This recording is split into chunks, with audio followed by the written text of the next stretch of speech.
तो हम सबको पता है कि 23 अगस्त शाम के 6:04 पर चंद्रयान 3 लैंड हुआ था मून की सरफेस पर साउथ पोल में, और हमारा देश बन गया था दुनिया का चौथा और मून पर साउथ पोल में लैंड करने वाला दुनिया का पहला देश। लेकिन क्या आपको पता है कि इंडिया ने ये जो कुछ भी किया है ये किसी दिखावे के लिए नहीं किया है। बाकी कंट्रियों जैसे कोल्ड वॉर में सोवियत यूनियन और यूएसए दोनों आपस में बहुत ही बड़े कंपटीशन में थे मून पर पहले इंसान की लैंडिंग को लेकर, जो कि हाल ही के रशिया के मून मिशन में दोबारा देखा गया जब उसने अपने लूना 25 को लॉन्च किया, जो कि बहुत ही हड़बड़ाहट में हुआ और जिसमें रशिया ने बिना अर्थ के रोटेशन लगाए डायरेक्ट अपने लूना 25 को मून के लिए भेज दिया, जिसमें टेक्निकल प्रॉब्लम आने की वजह से उनका लूना 25 मून पर क्रैश लैंड कर गया। तो अब यहाँ से बनते हैं दो सवाल। पहला, इसरो ने ये मिशन क्यों किया था, और दूसरा, इस मिशन से इंडिया की इकोनॉमी पे क्या क्या इम्पैक्ट्स पड़ने वाले हैं। तो पहला, इसरो ने मून मिशन क्यों किया था। इसरो ने मून पर साइंटिफिक एक्सप्लोरेशंस करने के लिए इस मिशन को लॉन्च किया था,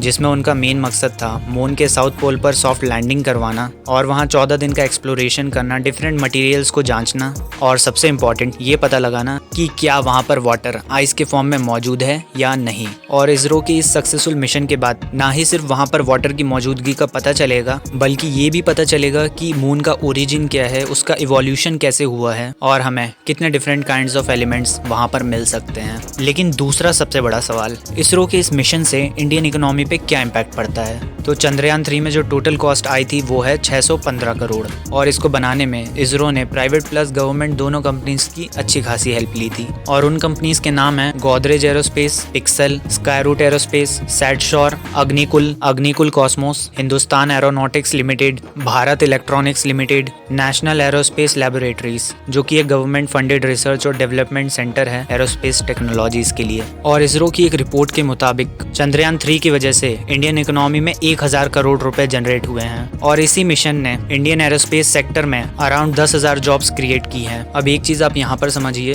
कि फ्यूचर में एरोस्पेस सेक्टर का पोटेंशियल बहुत ज्यादा है, क्योंकि नासा की एक रिपोर्ट के मुताबिक जो पूरी स्पेस इंडस्ट्री है वर्ल्ड वाइड वो 2030 तक अप्रॉक्स 10 मिलियन जॉब्स क्रिएट कर चुकी होगी, और यही जॉब्स इंडियन इकोनॉमी को भी बूस्ट करेंगी। और इसका एक इम्पॉर्टेंट पॉइंट ये भी है कि जब किसी कंट्री की ऑर्गेनाइजेशंस इतने ह्यूज लेवल के मिशंस को सक्सेसफुली अचीव करती हैं तो उनकी क्रेडिबिलिटी और भी ज़्यादा बढ़ जाती है, जो कि फॉरेन इन्वेस्टमेंट्स के लिए बहुत ही ज़्यादा बेनिफिशियल है। इसरो ने अपनी रिपोर्ट में कहा है कि चंद्रयान 3 की सक्सेस के बाद इंडियन स्पेस सेक्टर में $10 बिलियन तक की फॉरेन इन्वेस्टमेंट्स आ सकती हैं 2025 तक। तो ये थे कुछ इकोनॉमिक बेनिफिट।